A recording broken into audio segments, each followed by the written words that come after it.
I'm Mike Bradner, and this is Capital Views, and we have with us today a Senator Begich and Senator Tom Begich, but we've had quite a number of Senator Begiches around. So welcome, Tom, and tell us you, a little bit about yourself. Well, my name is Tom Begich, and it is true. My father served in the Alaska State Senate from 1963 to 1970, and then, of course, was our U.S. House member. And I think you all know my little brother, Mark Begich.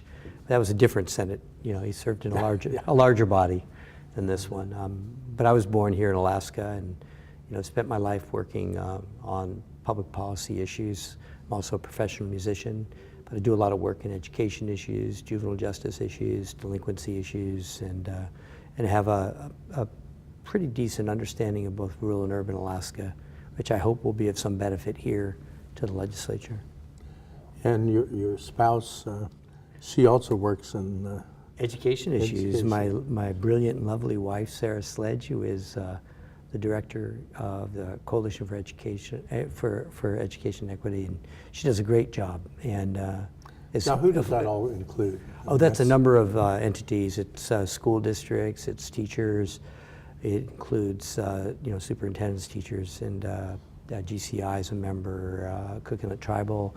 It's an open membership of people concerned about the future of education in Alaska. So they're looking at, what are we doing to adequately ensure our kids have adequate educational experience, so they graduate with the ability to either go on to college or to move on to meaningful vocational careers.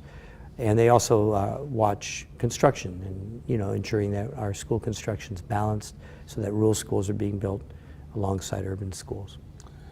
Now, you have a lot of experience.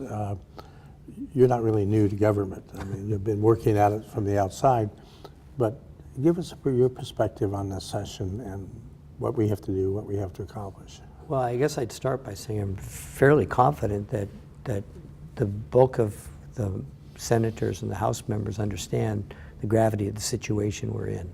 I think that there is a underlying majority in both bodies that believe we have to resolve what the governor is now calling the budget crisis. And I think one of the keys to that is ensuring that we have a mixed plan of some targeted cuts that I know that people are talking about. The minority in the Senate and the majority have talked about different versions of that, but also ensuring that we revisit how we provide subsidies to three of the largest corporations in the world, and re-examining our oil and gas tax structure. I know that there's an interest in broad-based taxes. The Senate majority recently did a survey of about 7,000 Alaska residents, which showed 54% supported an income tax, 57% were okay with the sales tax, and 70-some% were supportive of education funding. So these are really critical numbers to put on the table. But then we also have to look at how we address the earnings reserve, how we appropriately use an earnings reserve while also protecting the dividend. So I think we're all talking about the same 5 things. And Senator Hoffman pointed out to me recently that we really need to focus on the revenue answers and not so much our budget debates, but the revenue answers, because the budget debates are meaningless if we don't resolve the revenue questions. In this mix, everybody has to give up some druthers. I mean, well, sure, no one's going to be happy. I would argue that if there are a lot of happy Alaskans out there after this session, then we have failed to do our job. If there are a lot of unhappy Alaskans out there, then we've probably done our job. So what do you personally have on the plate? Well, the primary reason I'm here is I really believe that we have to resolve the budget issues, and so that's primary for me. But following that, obviously what we do around issues of education and energy, those are very important to me as well.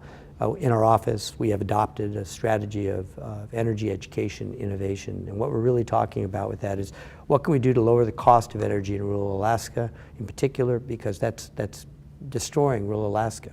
In urban Alaska, service economy feeds rural Alaska, and rural Alaska feeds the urban areas. So it's a symbiotic relationship that we have to maintain. So lowering the cost of energy in rural Alaska is critical, ensuring that we have an adequate education system that actually does work for our kids. So I'm going to be proposing legislation related to pre-kindergarten, pre-K, voluntary universal pre-K.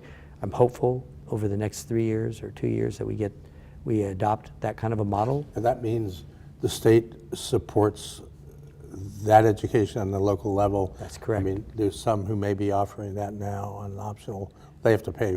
We have limited options. Some offer it through their own school districts now. They pay for it. There's about $2 million that's offered on a regular basis from the state for target projects, that kind of thing. And those experiments have shown that it's working. It's the one thing that seems to be working, in particular in rural Alaska and our less effective school districts.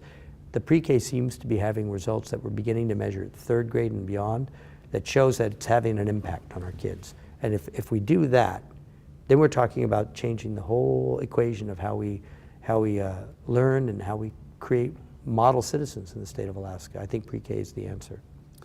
Tom, we're out of time, and this has been Capital Views. I'm Mike Bradner, and we've been talking to Tom Begich, a new senator to Anchorage. And welcome, Tom. Well, thank you very much, Mike, and I'm glad you're doing this.